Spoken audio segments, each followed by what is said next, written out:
us.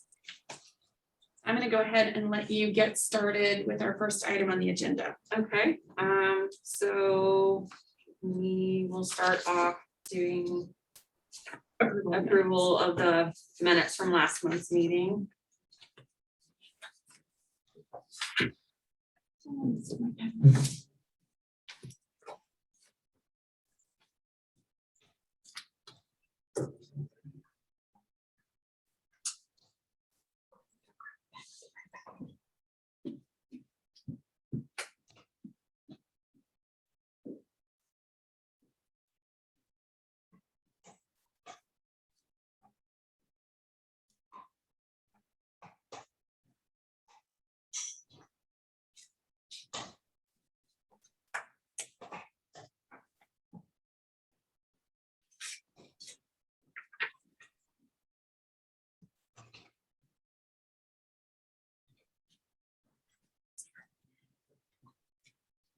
I'll move that they be approved as written.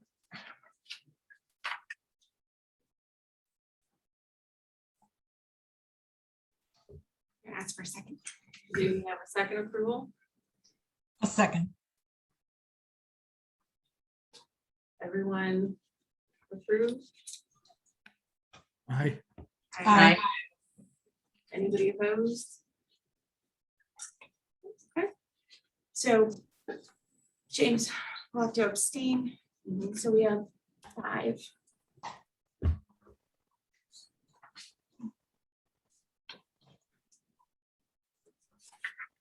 Do we need to take roll? No, we're fine. We're fine. But what I'm going to suggest. So I have election of vice chair on here. We can probably push that to the end till after we've done the public hearings. And I know I'd like to do introductions, but I'd also like to get us through the public hearings. Then we can move on perhaps to introductions of everybody, just to make it easier on everyone. Okay. So tonight we have 2 public hearings. The first one we're going to start off. Yes. So I'm going to start off with the introduction. Welcome to the meeting of the Historic Preservation Commission of the City of Webster Groves.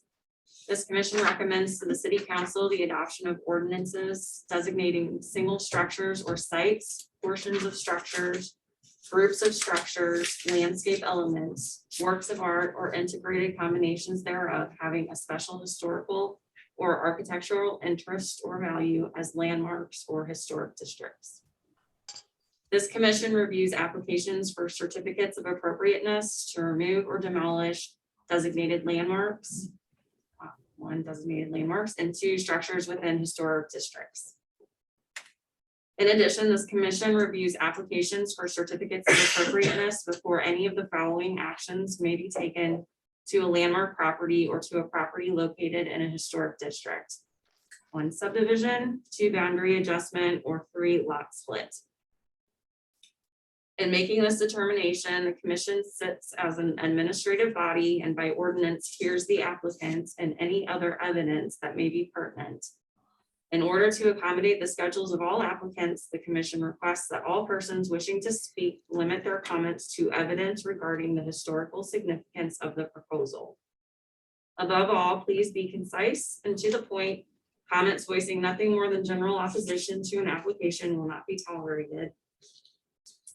Applicants are granted 10 minutes, not including time used to respond to questions of the commission. To ensure that other persons who wish to present evidence are heard, the commission limits the comments of individuals to 3 minutes. Groups of 3 or more shall elect a spokesperson who shall be limited to 7 minutes. We request that each of you adhere strictly to these time limits so that each applicant can be heard within a reasonable amount of time. Again, if you wish to speak, please fill out the speaker card. Thank you. I didn't bring speaker cards. I didn't think we'd have more than a couple people. We'll get the information down. Okay. All right, so the purpose of the public hearing this evening is to determine if the primary structure and property located at 471 Hawthorne Avenue should be issued a certificate of appropriateness to demolish the accessory structure. Is there anyone who wishes to speak in favor of this proposed demolition? Yes, For the record, if you can please state your name, address, and affiliation with this proposal. Michael Blaze, I'm the architect for the proposal. I thought I might mention the fact that this accessory structure, this garage was not built in the same style as the house and was built later than the house. It was built in the 20s, like about 15 years after the house was built. A new garage will go in its place. The garage will be facing Newport at a basement level. So we think this is a really good improvement to the property. So when you actually, then the existing driveway to that garage will be green space. So that area will be yard, gardens, and be able to see the new structure that is actually on top of the garage, so that is basement level. So this will be in addition to the house. And the only portion of the house that is actually projected. So the original house basically is a rectangle with a porch on the east side, and then this projection on the back, just on the northeast corner of the house. And that's where the addition will go. And we realize we have to go through a whole nother deal with that, but if you look at the slide, the addition will go up against that little porch there, and that porch will stay too. So when you look at that, where the cars and the garage are when we're finished, the idea is to actually see another portion of the building that works with the building rather than a garage door. Frankly, the garage is not very useful except for maybe a lawn tractor and yard tools. And I'm here for any questions as well.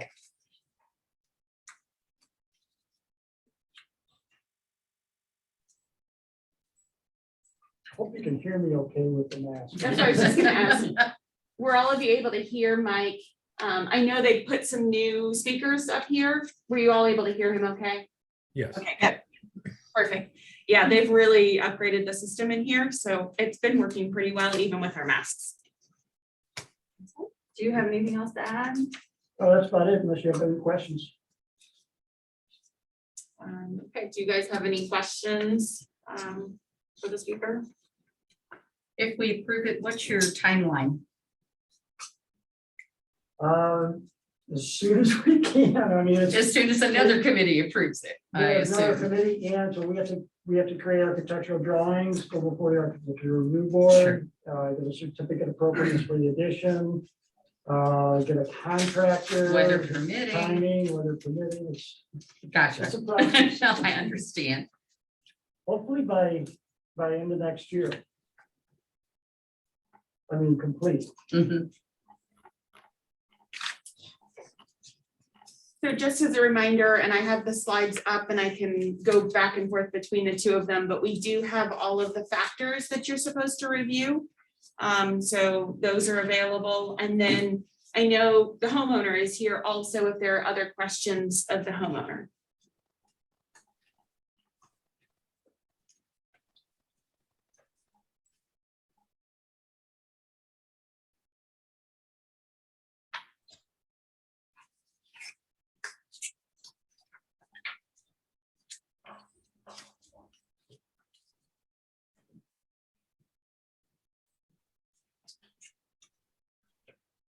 And we sincerely do not believe that this garage is salvageable for any other purpose or enlargement or.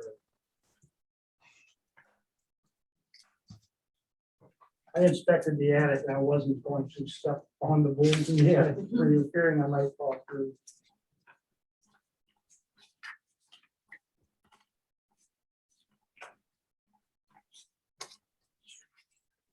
Is there any salvageable material when you take it down? Not really, not even, there's not really any detail on the structure either to take away from it.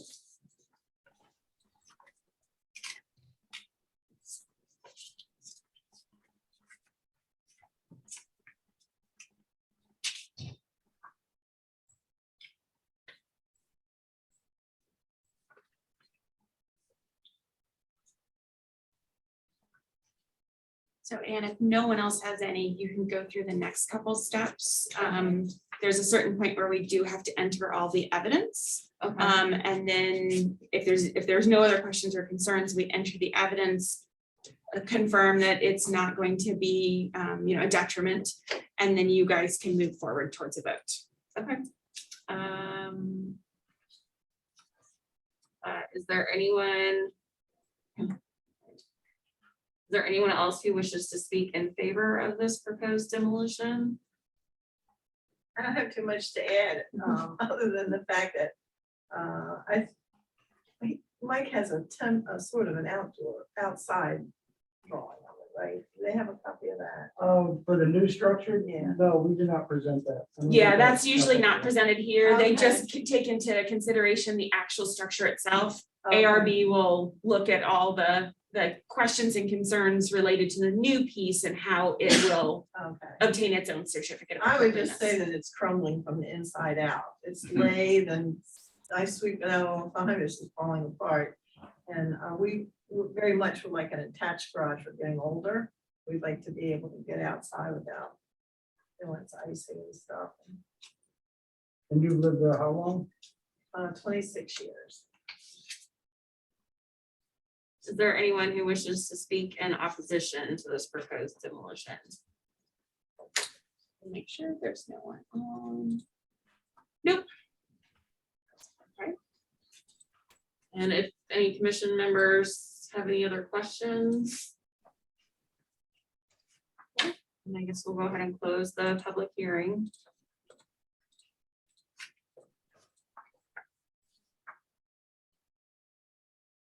And then does it have the entering the exhibits? Yeah, it just says enter evidence. So this is the list of all the exhibits to enter in as evidence. So we enter that in as evidence before you take your vote. Because this is being recorded in the way that it is, and we never used to have an audio or visual recording. I'm sure that we can enter it as this is your exhibit list officially and not have to read everything into the record, but I think all the members that are online can see all the items that were in their packet and enter those as evidence. And then you can ask for a vote if no one has any other questions. Okay. I have a question. In the listing of the National Register, where it describes the house, the garage is listed as a contributing outbuilding. And we found that many times it does list it as contributing, doesn't necessarily mean that they have all the information. I believe that Mike has researched that it isn't necessarily, original with the house. Usually they were listed as contributing when original with the house. This district, when it went to National Register, went a number of years ago, and then it was updated when it went for the local designation with the city. And it is my understanding that some of this is older data, might not be completely accurate. We have found some inaccuracies.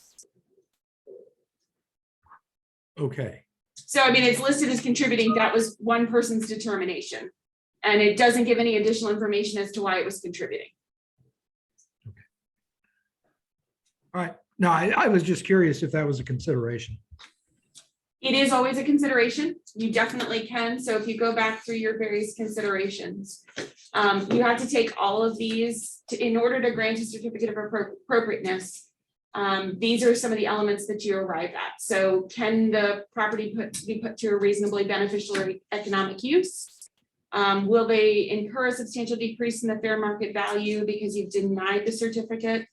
Talks about pre-tax, after-tax returns of the owner, cost of the proposed relocation or demolition. So what would it cost to demolish it or relocate the structure?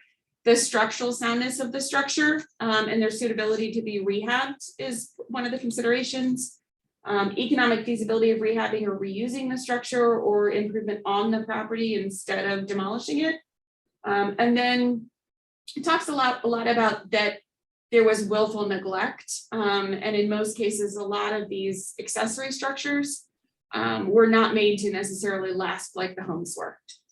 So it just depends on, you know, how much accessory structures are a little bit more problematic when it comes to these national register districts. Sometimes they say they're contributing, sometimes they don't. Sometimes they don't have enough information to really say whether they were built in the year that they were built. So I don't know if that helps in your determination. Thank you. Anybody else have any questions?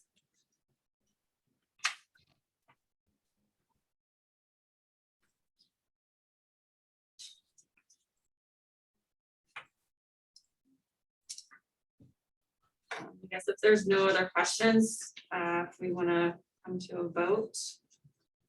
Or You need a motion? We need a motion to approve. We need a motion. We need a motion.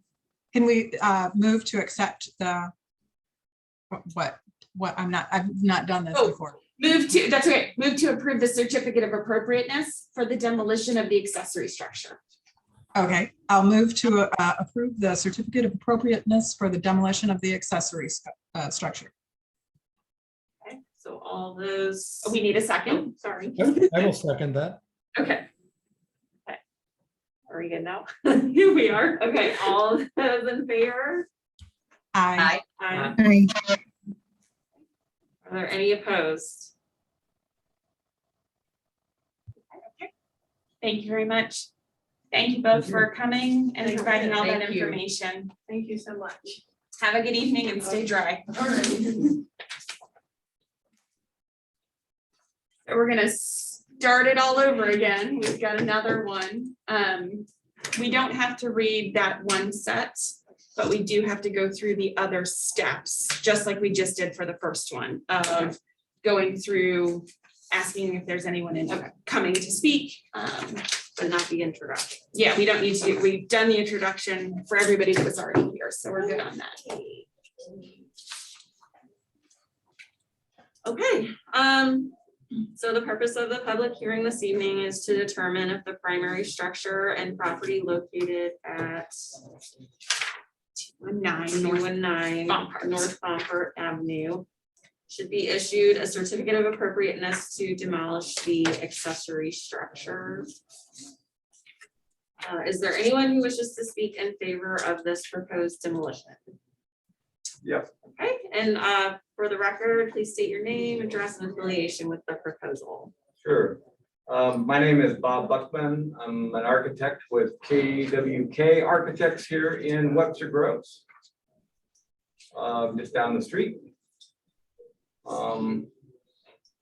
So when we originally were hired by the Schwartzes, we were looking at helping them determine what would be a full appropriate restoration for their house at 219 Bompard.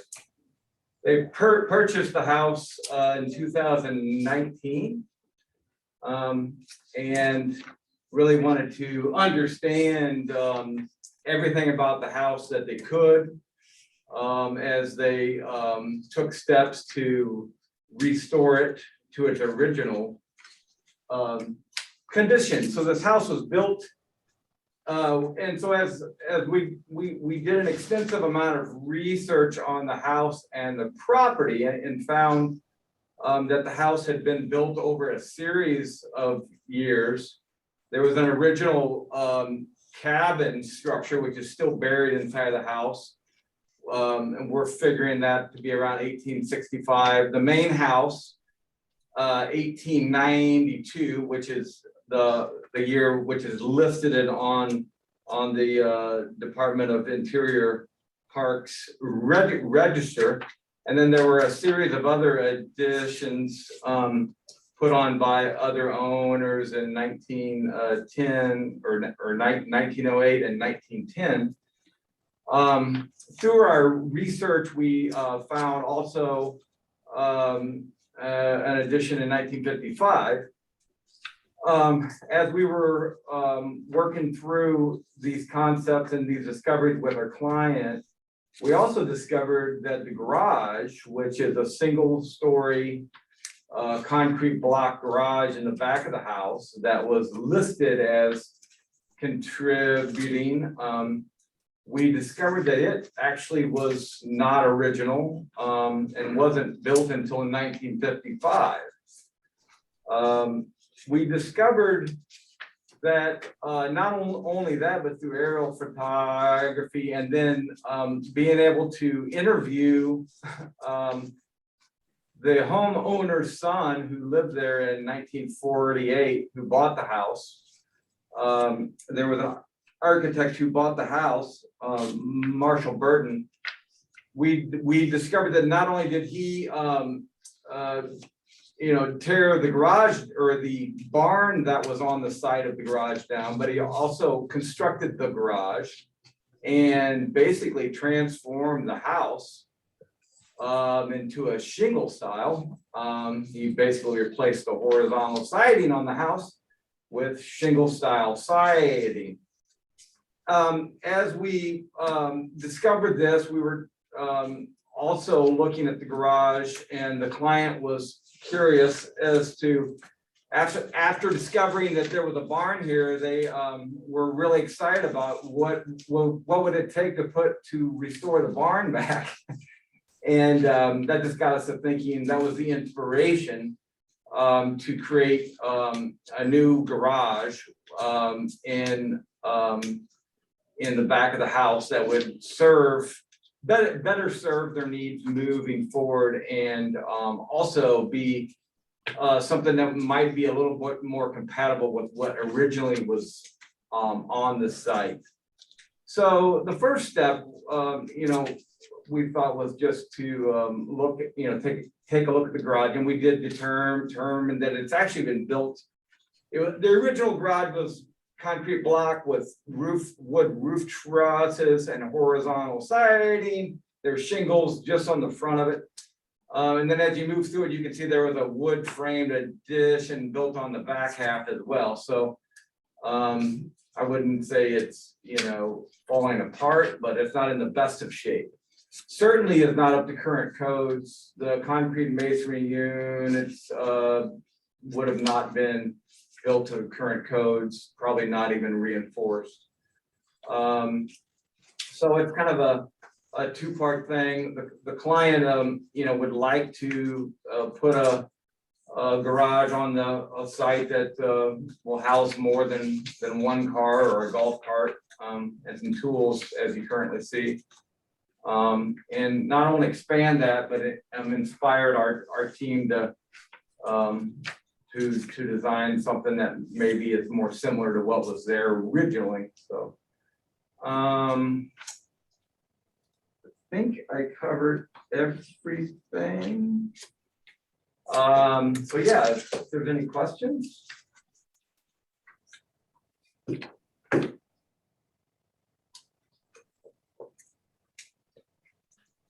do any commission members have any questions for the speaker?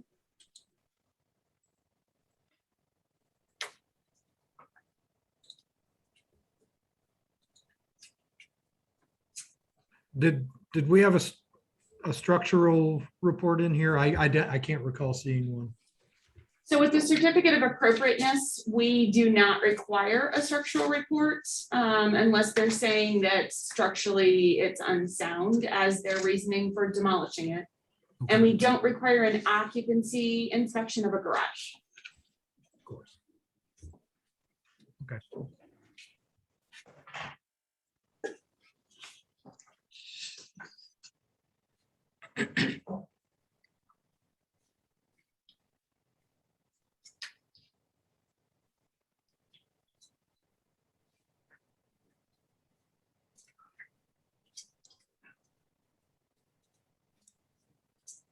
There's no other comments, questions, concerns.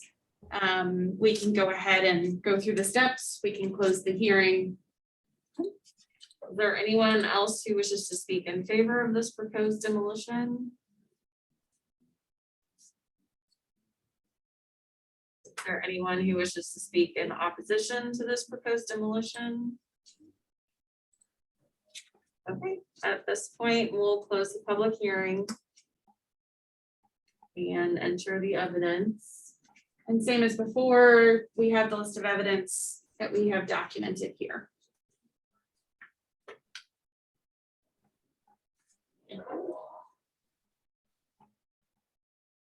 So we need a motion and a second.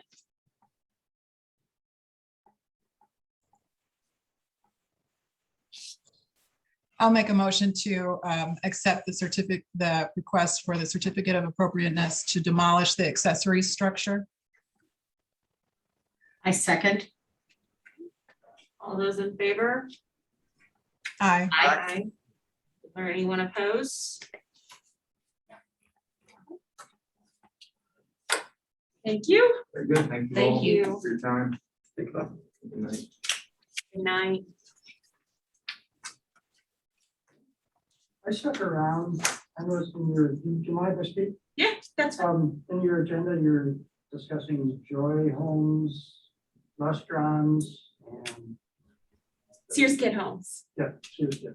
So we're hoping to get to that. There's a whole bunch of other things on the agenda, but we've been talking about them as projects probably for the last, 3 or 4 months. So we are getting closer. They want to do some potentially research on either creating another walk centered around them or Okay. possibly a designation. And they're still kind of pulling those together. So we've got different, Stephen's been doing a lot of the work on the Joy Built homes. So if you look at the HPC, all of our meetings are now on YouTube. Oh, no, I didn't. All our meetings are now on YouTube. So if you want to go to the City of Webster Grove's YouTube channel and look at last month's HPC meeting, he did a fascinating bit of research and showed how he found a bunch of information on the Joy Built homes. Okay, great. And then we do have a list of lustrons. A few years back, we tried to do some sort of designation, sent letters to owners, which didn't get really anywhere, and they started focusing on some other things.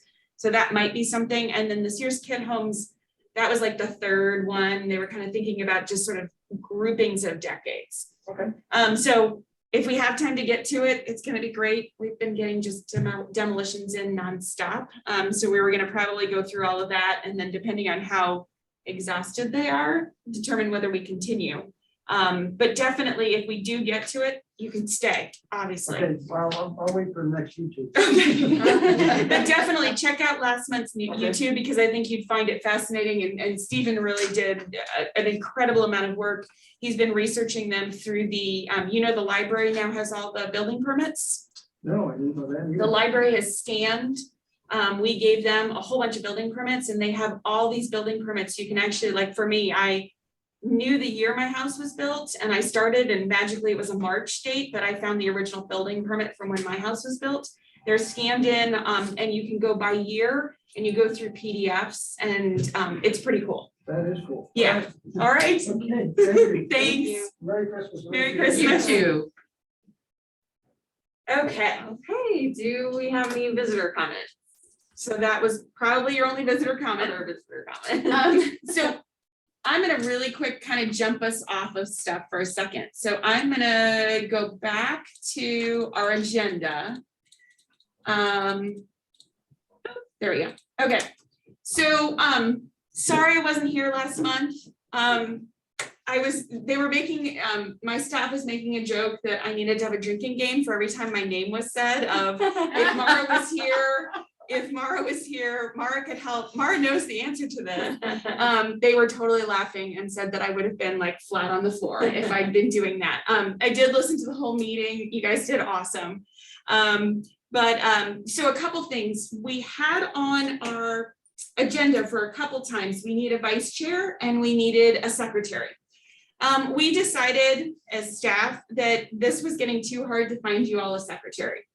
Vice chair is really easy. It's simply someone acts in case Anne is not here as the vice chair. And as you know, I will be here to back you up and keep you moving. But the secretary is a little bit harder. So you all probably can't really see all the way to the very back of the room. But back there is one of my new staff members, Yolanda. Yolanda is working in our department. She's a new admin staff person. Right now, it used to be that when people called in for building inspections, they called into a hotline and would just leave a voicemail message. We did away with that and they now get a live person. So it's been working really well. It's really making people much more appreciative to be able to talk to someone directly, schedule their inspection, ask some questions. We were talking a little bit about sort of divvying up each of my staff members, admin staff members has a different board or commission. So she is going to do minutes for us. So you guys don't need to appoint a secretary. And then later she's going to be the one who's going to be helping send out emails and other things and helping me get packets together. So I just wanted to do that as one introduction. And then as a second introduction, for those of you that are online, we do have a new member. So I wanted everybody to introduce themselves and that way we can kind of, he can understand a little bit more who all of you are. And then we can then move on to a conversation about the demolition because I do know we have at least one person online who is patiently waiting for us to get to our demolitions. So what I was going to do is if you could introduce yourselves very briefly, and then that way we can get to the demolitions so that our other visitor who's watching and listening can hear the outcome for that one or those, and then we can move on to if we have time for some of our other items. Stephen, do you want to start since you're at the top of our screen? Oh, well, I'm excited to be at the top of the screen. Hi, I'm Steve Stovall. I'm an architect. I've been on the commission a couple of years. And aside from all of that, I'm rather uninteresting. Angela, you're next. Hi, I'm Angela Thompson. I am also an architect and I have been on board, 3 months or 2 months, something like that, a very short time. I'm one right before you. So I've worked extensively in historic preservation for like 25 years. So in writing all kinds of stuff, doing all kinds of stuff. Historic preservation, so here I am doing this. She also volunteers and serves on the architecture review board. Yes, I do. Cool. Dasha, you're next. I'm Dasha Stewart, and I've been on, I don't know how long. I think almost a year now. Not that long, but a little while. So I'm a gifted teacher in Rockwood School District, and I've lived in Webster about 25 years, I think. So There you are. I'm going to go ahead and jump since Karen's on Zoom. Karen, do you want to introduce yourself? My name is Karen Alexander. I am a member of City Council and I am the City Council liaison to the Historic Preservation Commission. Thanks, Karen. Okay, and then around the room. I'm Jane Forchi. I've lived in Webster 50 years, been on this commission for about 6 months, and I'm former president of the Webster Groves Historical Society. I'm Ann Hallbox. I've been on the HPC for almost 3 years, I guess. I've only been chair for a few months. And I lived in Webster for about 11 years, live in a century home, and it's just kind of always fascinating me, the history of the area. So welcome. Welcome, Yolanda. My name is James McMillan. Moved to Webster in 2018. We have 5 children here in the Webster School District, so I've been here a while. It was a good time to get on the committee and help out to the community. I'm an appraiser by trade, so I'm always in and out of real estate markets and the interest of that and where that's going to go and how historic homes provide or increase the value of the area. So that's always interesting. How old are your kids? 14, 10, 9, and 8 months. I always ask because my daughter and her husband are both Webster teachers Okay, yep. at Clark and at Hickson. So we're at Avery. All right, so I'm going to jump us to vice chair later so that we can get to the demolitions so that you can allow this one person who is watching the rest to be able to move on. So I'm gonna go through, just as a reminder, and we can have this conversation after we're done with all of these. We had changed the codes a while back with a text amendment to try to address all of the demolitions that we were seeing, and trying to make it a little bit more not onerous, but that there would be additional information provided that something couldn't just automatically be demolished. We were seeing a lot of houses that were in the 95 to 98-year-old range, that because they weren't 100 years old, they weren't coming to you. So we changed that to 50 years. The one thing that we did is we also added accessory structures because we were also seeing a lot of those being demolished. They didn't necessarily have any historic elements to them, but we were a little concerned. So one of the things that we put in the code was you all didn't actually need to see these detached structures. But when we first were starting to get all these 50-year ones or more, we were a little concerned. We felt a little odd just as staff approving them and reviewing them. So we have been putting them on your agendas, but we can talk a little bit more about whether you want to see them, whether we just send them via email, and if someone has a concern, they let us know, and then we don't put them on the agendas. But for now, we put them on the agendas. So I have them all, I put them into the PowerPoint just to make it easier for us to discuss. I've been putting in the PowerPoint what's in our staff report. So the first one that you have before you, and we'll go through each one, and then if there are no concerns, we would just move forward. Again, these are not a public hearing. This is staff's recommendation, and then we would still want to have a vote. So we would need a motion and we would need a second, and then we could all vote. So the first one that you had is 215 Portland Terrace. The accessory structure was built in 1903. We have nothing that pertains to any historic inventory sheet or anything that shows that there was something significant about it. The owner is the occupant. They purchased the property in May of 2021. They plan to demolish it to put a new structure. And again, staff did not find anything that was significant. There really wasn't much that would be elements to save necessarily on the structure. There's a couple small windows, but other than that, staff recommended approval of the existing accessory structure. And it looks like it says exiting on probably all my slides. It's not an exiting accessory structure, it's an existing. What's one letter? Yeah.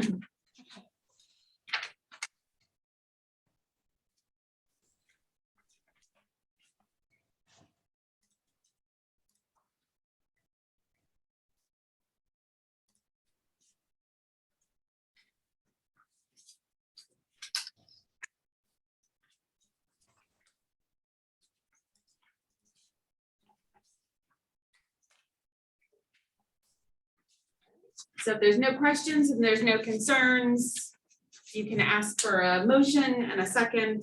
Do we have a motion to approve demolition of the accessory structure at 215 Portland Terrace? We have to do these. I'll make a motion to approve the demolition of the accessory structure at 215 Portland Terrace. I will second that motion. Okay, all those in favor? Aye. Is there anyone opposed? So the next grouping we put together in one packet together, but I did separate slides for each of them. So Webster University owns a number of properties that they have had for a number of years. They use them as rental properties, usually for faculty, and they're close to the campus. They're all, a large group of them are all on Catalina. So we did put them, but I did do them also as separate slides. So the first one is 453 Catalina, built in 1927. The second one is 457 Catalina, built in 1936. The third one is 473 Catalina, also built in 1936. And the fourth one is 479 Catalina, according to records, built in 1929. So all of the structures, as you can see, we've documented, the universities own these properties for 20 plus years. with the exception of cattle, 453, which is almost 20 years. They are asking to demolish all 4 of those structures. And staff didn't have anything that, you know, documented if there was any historic significance to any of the structures. Most of them, as you can kind of see, seem to be not necessarily, you know, complete in terms of missing, say, a window. Or there are a couple smaller windows on some of them. But most of them appear to have maybe had some amendments or changes over the years. And I would think that you could probably vote for all 4 of them as a package together unless you wanted to separate one of them out. Is it just with the intent to replace them with new structure? They have not come in with any replacement structures at this time. But if they do, those structures would go before Architecture Review Board.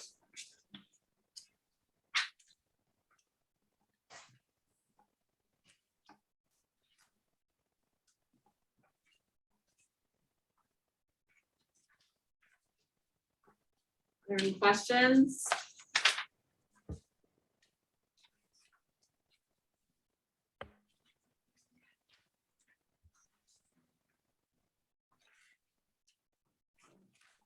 We have a motion to approve demolition of 453, 457, 473, 479 Catalina accessory structures. I would move that we approve the demolition permit. Second. All those in favor? Aye. Aye. Anyone opposed?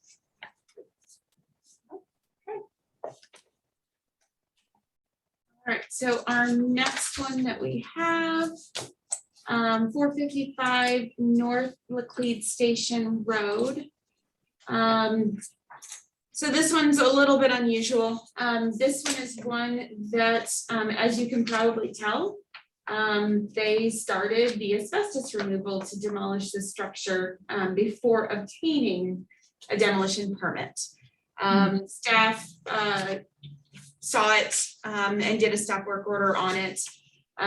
They had called in and had spoken with us about what the steps were, but I guess the person who spoke with us didn't tell the rest of their staff what the steps were. So they did go thinking that they were getting approval by getting the approval by county for the asbestos removal. We did still do an occupancy inspection as is required when you're demolishing a single family structure. The records show that this was built in 1922. We couldn't find any records pertaining to be a historic property or on our at-risk designation. It's a 1-story structure. County identifies it as about 880 square feet. There isn't much left of significance. I know in the packet, they did show you some photos of interior and exterior.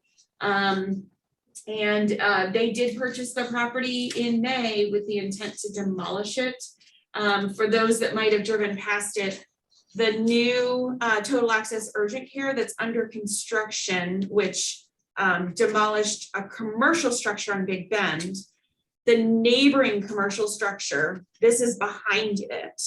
And their intent is to expand their parking. I guess before the other building that was demolished to build the parking lot for total access used to allow the people from the commercial building next door to drive through and I think do a little bit of shared parking.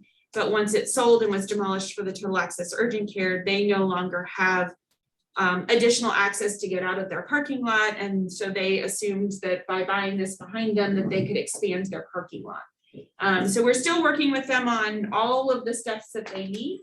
But one of the first steps was to come before HPC to get approval for the demolition of their structure. And I am available for any questions.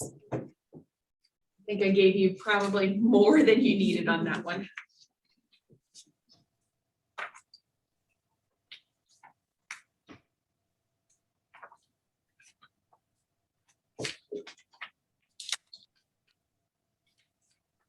So I guess we're the final approval for this. There's no architectural review or anything No, after it was this, since after they're this, just gonna pave it? this, it would, well, there are still a number of steps. So what would happen next is they would do their demolition permit with staff. So staff would approve that. They would still need to provide an overall site plan of how they are going to attempt to do this parking lot, because it's not very wide. It's not really gonna gain very many spaces. It's gonna need new landscaping. There's a number of hoops they still have to get through. But yes, you are correct. There's no other boards that are gonna review it. It'll all be staff review. Okay.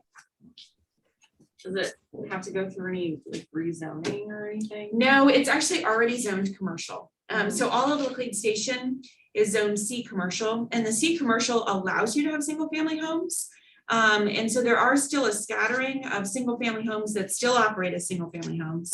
There are some that are single family homes that operate as commercial businesses. Can they be rebuilt as single family homes?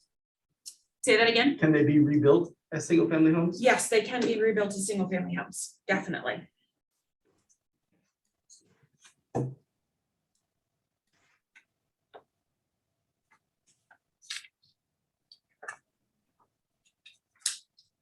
Any other questions for me?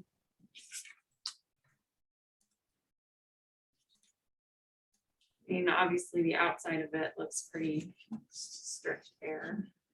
Yeah, even the inside's rather strict bare.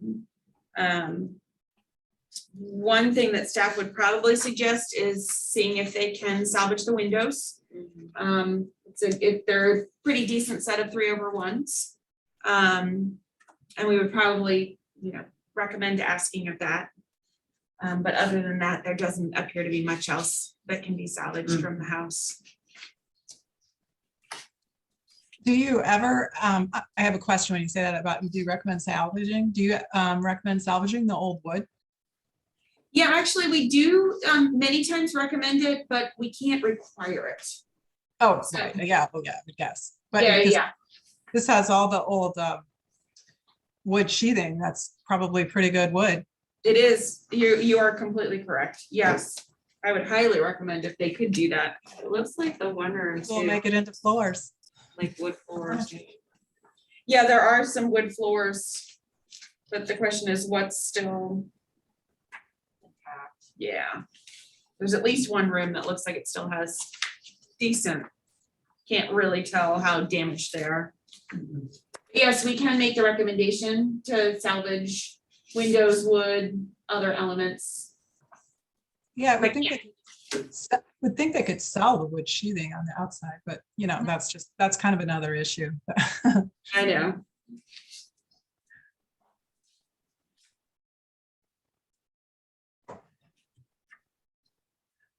Are there any other questions? Or do we have a motion to approve I was demolition? gonna ask, do you know when the last time was that it was actually occupied? Yes, very recently. Okay. So it was just purchased in May of 2021. My understanding is that the person was living in it. This was not a vacant property. Okay. Cameras have kind of shifted funny.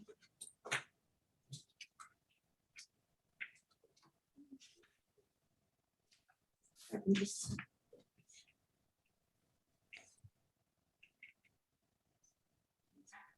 Being built in 1922, would it have gone to become historic? Or century home automatically, or is that something that, since there was no real detail to it? No, Century Homes, the owner of the property has to do all the documentation to prove the exact date, because the date that's in St. Louis County records isn't always correct. Right. So there's a whole series and steps. Now, the Century Home is a designation with the Historical Society.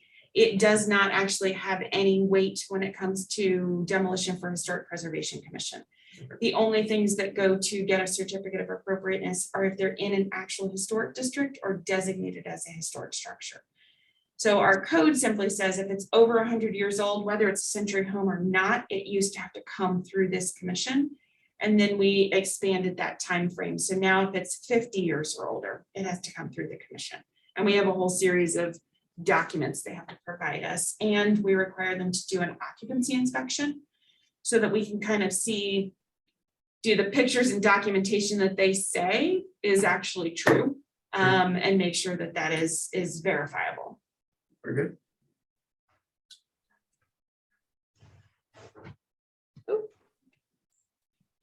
Oh, sorry, I'm playing with the.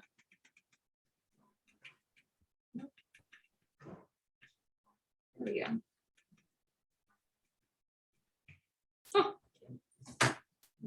Thank you.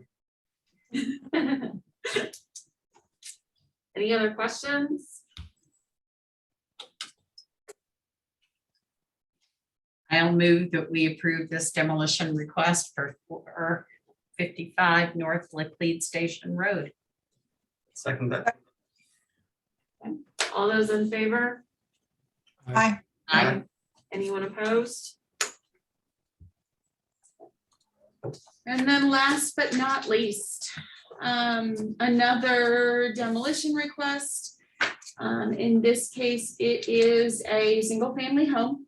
The house was built in 1937. We did not find any records pertaining to any historic inventory sheets. It wasn't listed on our at-risk properties. It's a 1.5-story brick bungalow. It's approximately 1,100 square feet. The applicant did submit photographs identifying the conditions of the structure. We did do an occupancy inspection, so that should be in your packet with the items that would need to have been done or repaired. It has been owner occupied for several decades, but it was just purchased this summer by a developer with the intent to demolish and build a new house.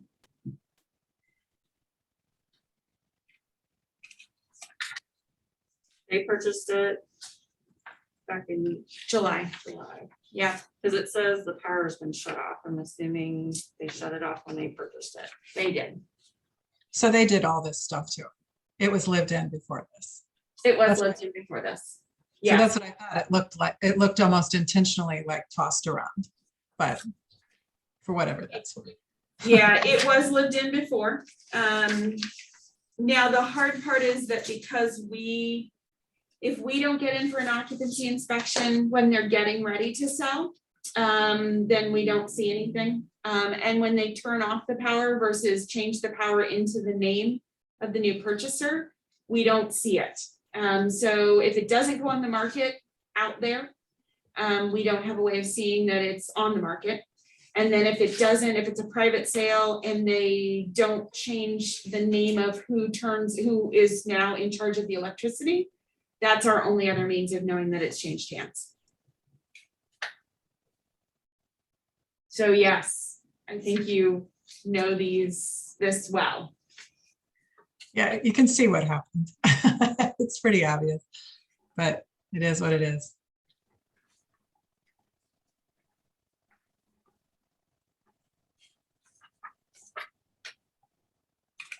It is a lot of furniture though, still like left there. I know we have recently had, so I'm not gonna say that there isn't, we haven't had this, but we have had a number of deaths recently, surprisingly in Webster of, I think we're now at 3 of people who have died in their homes. And so we have had a few of those. We have one that's gonna be renovated soon. So we've had a couple. And some of them are in pretty bad situations from not being maintained. And because we haven't been in for an occupancy permit since they bought it, there could be some of this by the owners themselves. I'll give it a 50-50.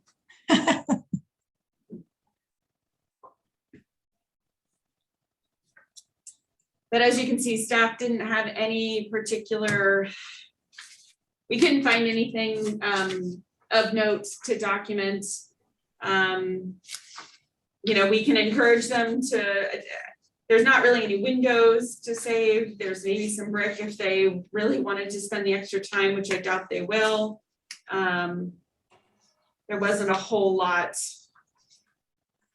that we could see that really was salvageable.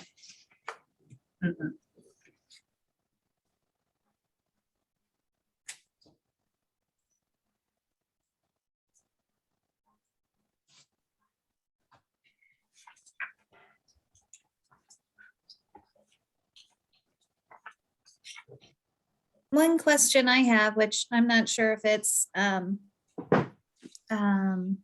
important to this particular demolition per se, but do we know how many homes on Hillside and Summit Place have been demolished and infill housing?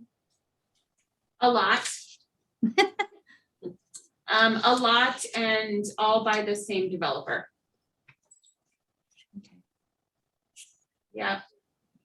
I could probably go back through my numbers. I want to say 2, 6. This is either number 7 or number 8. That's kind of the number I had in my head when I tried to just remember. Yeah, if you go down Summit on the southern side of the street that backs up to the park, that was a single lot with a demolition that became 2 houses. Mhm. On the north side of the street of Summit, there were a number of, like, one was a city demo from a number of years back, and then there were a couple vacant lots. And I think they did 3 along there. It's either 3 or 4. Mhm. And then if you go to the far end of Summit, around that one corner, they built one back there. And then I think this is the second one on Hillside. I might be wrong. It might only be the first one on Hillside. The rest of their other ones are on Iola, Hart, maybe Hartford. They're all in that same general set of streets. But yes, this is, I think, number 7 or 8. So I kind of remember back to when Laura Arnold was in our meetings, and she had mentioned that their council was trying to amend lot size proportion to new builds, or remind me of what that was. So we had 2 different code amendments we were working on. The one code amendment was making some changes so that the undersized lots, so lots that were, less than 7,500 square feet, could no longer be guaranteed to get a 2,400 square foot house on that, because that was just sort of oversized for the lot. We also made a couple other amendments to a few other things. A lot of the ones that are coming in are still on pretty large lots. So that isn't necessarily deterring anything, but it is helping a little bit. They're not buying some of the smaller lots that are undersized. But it now is a proportion, just like everything else, of size of lot to size of house. So the smaller lots will have smaller houses on them. We were also doing a text amendment at the same time. That one passed and moved forward.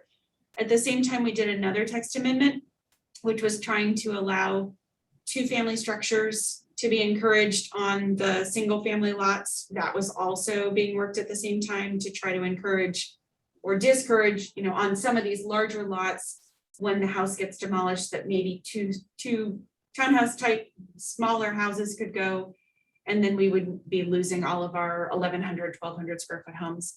That's the one that had the referendum that then went to a vote and then was rescinded. So that has not been passed and is not available for continuing to try to encourage us trying to keep or maintain a variety of house types and sizes. Last month's decision with the Wilshire Terrace is fresh in my mind, and those lots are pretty small. And we had to approve a demolition on Wilshire. But if I understand what you're saying, they would still have to stay within a reasonably sized house for the size of that lot. Yes. That's so comforting to me. there's a because- relationship to. It was a pretty big house though, but that Yeah, was a it- pretty yeah. big house they built. They're building, going to. Yeah, they are building quite a large size. That That's way wasn't too a big. small, that Mm. wasn't a small size lot. We've gotten houses on 5,000 square foot lots, 7,000 square foot lots. Mm. And in those cases, they've built like a 2,400 square foot house. That other one on Wilshire, they maxed it out to the biggest they possibly could. So with that text amendment that passed, or have they made any changes to like how big of a house they've been putting in, or? So what's interesting is this one wasn't even one on our radar. And I mean, they literally, we did not know they had bought it and this just got dropped off to go into packets. So we were not aware of this one. And I think we looked back and I don't remember how large the lot is.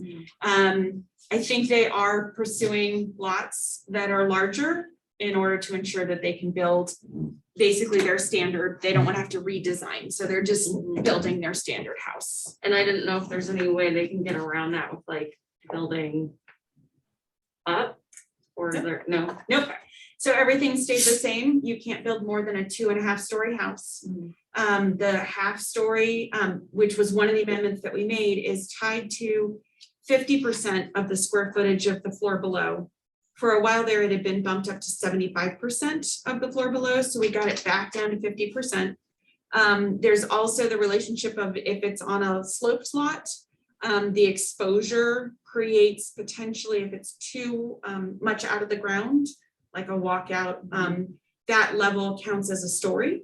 And then you can only do 1.5 stories on top of that. It doesn't count in your overall square footage and your floor area ratio. But we did make those amendments to try to, again, bring the house sizes down to be comparable to the house sizes in the surrounding areas.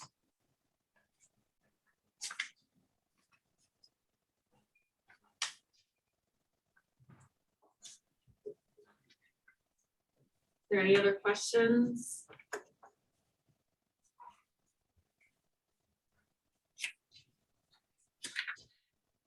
Do we have a motion to approve demolition of 336 Hillside Avenue?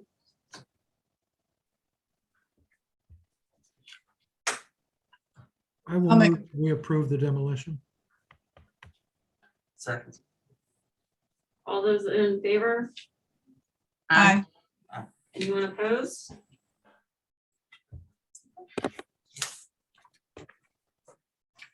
So to go back to, you had a lot of detached garages. The way we wrote the code was to allow those detached garages to be staff approved only, and that we would more bring them to you if we had concerns. Because this was really new and we were kind of concerned about it. We weren't yet comfortable just taking them as staff. How comfortable are all of you? Would you prefer that we like send it to you just so that you can see the packets but not put it on the agenda? Would you prefer that staff just take care of them? And if we feel that there's something that we really want you to see, we put it on the agenda. Any preferences? Personally, I feel like a couple of points. One was brought up tonight that you mentioned the accessory structures weren't really built to last like the houses. A lot of them, when they were built, didn't have electricity or a foundation is, it's a slab. So after that much time, it deteriorates. I think with the accessory structures, I kind of feel like it's worth sacrificing in order to maintain the historic integrity of the actual house and prevent it from falling in the hands of developers to say this doesn't have this, so we can just tear it down.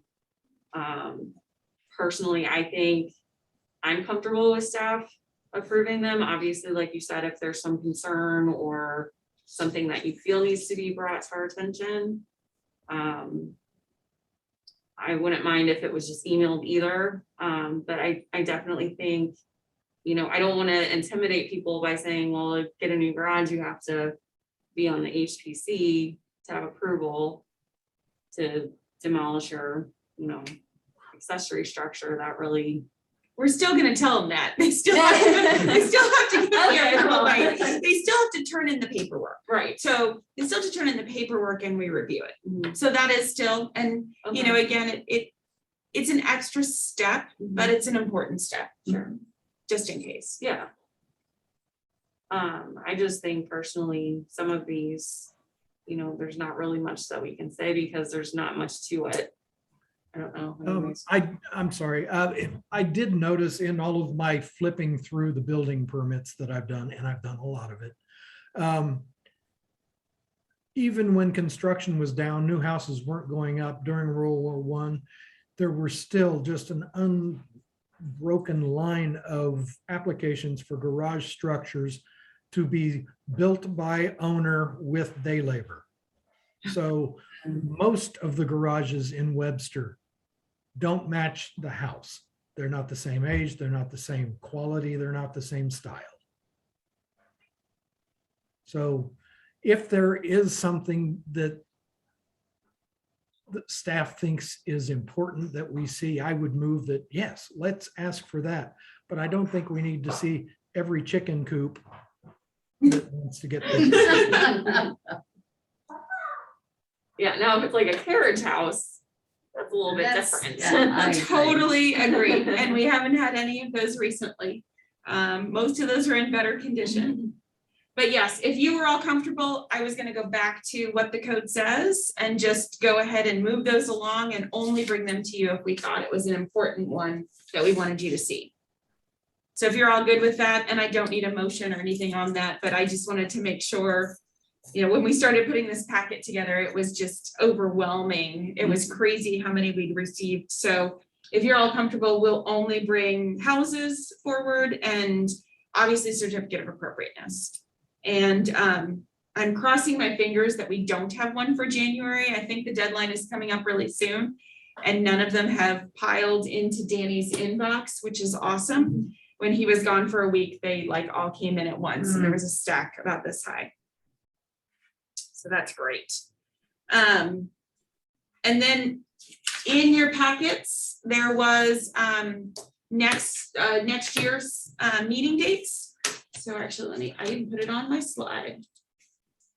So these are all our dates for next year. I think nothing caused any problems with like holidays or anything. So they should all be on the second Tuesday of the month.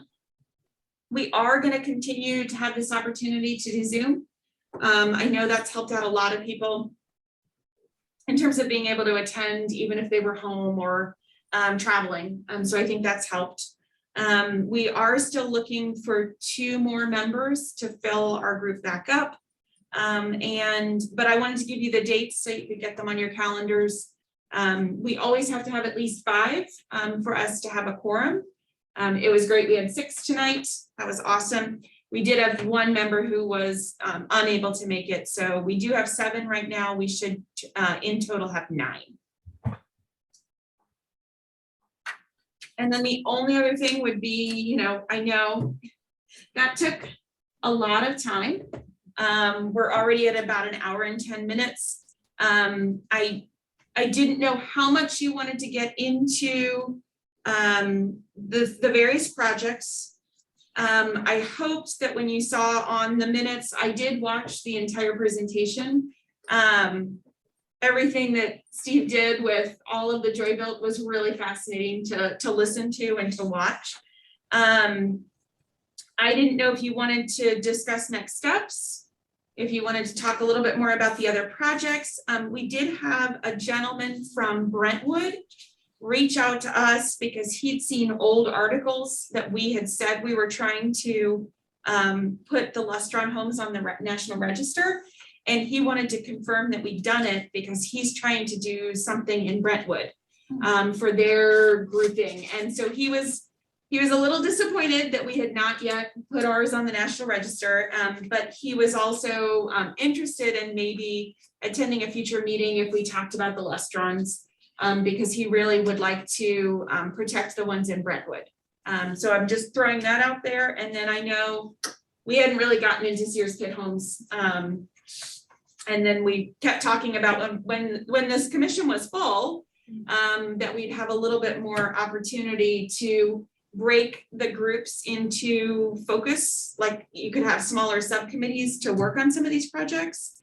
So I'm just going to throw all that out there and you guys can decide what you want to do for the rest of this meeting. I think last month's meeting, after Stephen presented his findings, I think all of us were fascinated by it. We even kind of handed it off to another builder in Webster that was over by like Larson Park. So I definitely think with that, we'll kind of find, I think it'll have a trickle effect. We'll find more interesting information. I definitely think in order to get some of the stuff done, we do need subcommittees. I guess, again, like, how would we go about getting that together? You all as a group, this commission is allowed to create subcommittees. Any subcommittee meetings that have more than like 3 members, you do have to let me know when you're meeting and where. We can schedule them here. We could schedule them via Zoom, but we do have to essentially post them if there's going to be more than a certain number, and I'll get the confirmation. If 1 or 2 of you are meeting to discuss something and bring it, it's not as much of a big deal. If I think it's 3 or more meet. In addition, you can have subcommittees can have people who are not members of HPC. So if there's someone else that's just interested in a project, Mike Blaze might be super interested in one of these projects. He could attend and become a part with the subcommittee without actually serving on HPC. So in the past, HPC had a subcommittee for a lecture series that they did. They also had a subcommittee for a couple other small projects they were working on. So you guys at any time can break off into smaller subcommittees. And if there's things that you needed to set up in terms of meetings, you could work through us as staff and we could help set them up. And if we would want to do a subcommittee and find people outside of the commission, is that something that we're allowed to do as far as like if there's a group on Facebook and you want to see if anybody's interested or, okay. Yep, most definitely.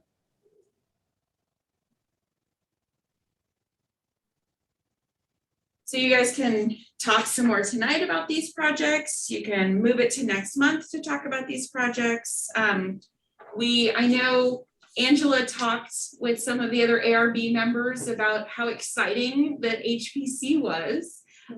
So we do have one other member of ARB who is also focused on historic, who has said she might be interested in joining too. So I'm working on it. I'm going to try to see if I can grab her, which would be fabulous. I think that would be the most architects we've ever had on HPC together at one time. And then we're still looking for another member. The idea of having more of a connection with the ARB, I think is really exciting. It just seems smart to have us communicating. Yeah, definitely. Thoughts, anyone? It's a rainy Monday. It's December. So I will throw out there, if you want to end your meeting, we're fine. If you want to focus on these for next time, we won't. I would believe we would have already received, even if we receive something in that needs a public hearing, because of the timing of the newspapers for Webster Kirkwood Times, we would probably have to push them to a February meeting due to the timing of when the papers are being posted. We just found out they're not doing a Webster Kirkwood Times on New Year's Eve. So we've got an off week, which is going to throw off some of our hearing notification timing of when we need to do things. Can you remind us again the timeline as far as when we would probably need to start a project or finish a project? I know with there's absolutely no particular timing. There are things that as a certified local government, which means that we are registered essentially with the state of Missouri Historic Preservation. With the certified local government, I do have to do a reporting once a year. I'm actually behind on this past year's reporting. I need to get an additional extension from them. But most of that is just showing what we've done, what our projects are. They want to ensure that we are moving things forward. So last year we really did focus on the code amendment, but there's no particular timeline for any projects, but I would think that you all would want to get something done and be able to move on to something else, whether it's creating a historic district, finding another area that might need to be nominated. There is one house that has not turned anything in yet, but might be turning something in that might be one of our first ones that you all are gonna want to ask for more time to research. I have been told there might be one coming in that appears to be from the 1890s, that is currently lived in. So, and as a possibility, as a tear down for new construction, has not been turned in yet. I'm not sure if it's going to be turned in. I'll know more this week. And that one would not require, it's not an historic district, so it wouldn't require a full public hearing.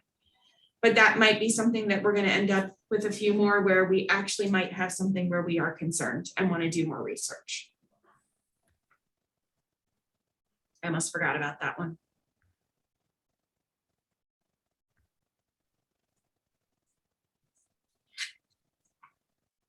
Okay, but I have two things I want to ask. First, did I miss the part where we talked about the vice chair? We did not yet talk about vice chair. I was gonna put that as last. Oh, okay. I wanted to get that out of the way before we run over time. Oh, yeah, no, we technically do not run over any time. Well, You guys, if you really wanted to, could go for 2 or 3 hours. I don't Yeah, think you want to. I totally could not. Are we all getting too old for that? Well, I know I am. I'm going to speak for everyone. We could jump to vice chair, but I was checking to see if you wanted to just talk about these. My other question was going to be, how many people would be interested in working on a Joy Built Homes subcommittee?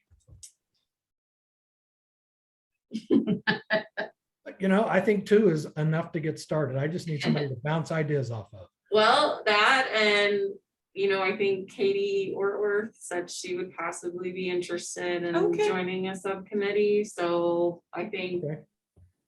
I think possibility of finding somebody outside the commission to also help, we could definitely do that, All right. but, And that would be awesome. I mean, Katie just, her schedule didn't work for regular meetings, but she always was very passionate about the HPC. So that would be great to pull her back in. Cool. All right. Those were my 2 questions. All right, well, you've got to technically, you would probably want to go ahead and vote on creating a subcommittee so that it's official and in the record. So if someone wants to make a motion about creating a subcommittee for the Joy Built Homes so that it's on the record. I move that we create a subcommittee to study the Joy Built Homes. Second. all those in favor? Aye. Hi. Anyone opposed? Okay, perfect. So just let me know if you're going to want to officially have a meeting, and we can either create a room that you can go into and do a Zoom meeting, or we can have you, I can book a space that you can meet in here at City Hall. Just let me know what you need to do.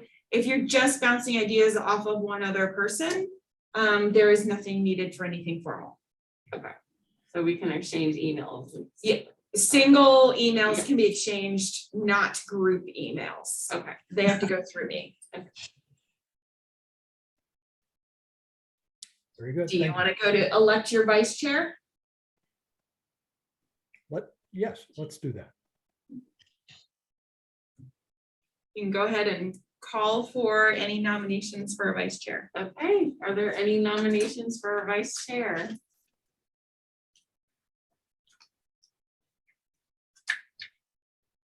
Stephen, I thought you brought it up because you want to be vice chair. No, that That's what I was thinking that's too. why I brought it up.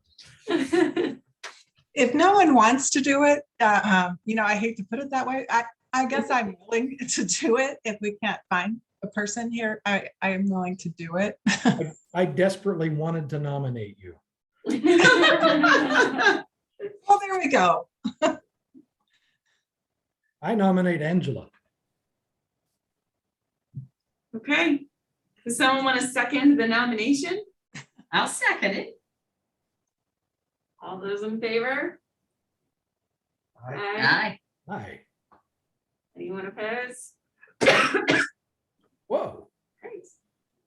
Oh, that wasn't a vote. That wasn't a vote. That was me coughing. Okay.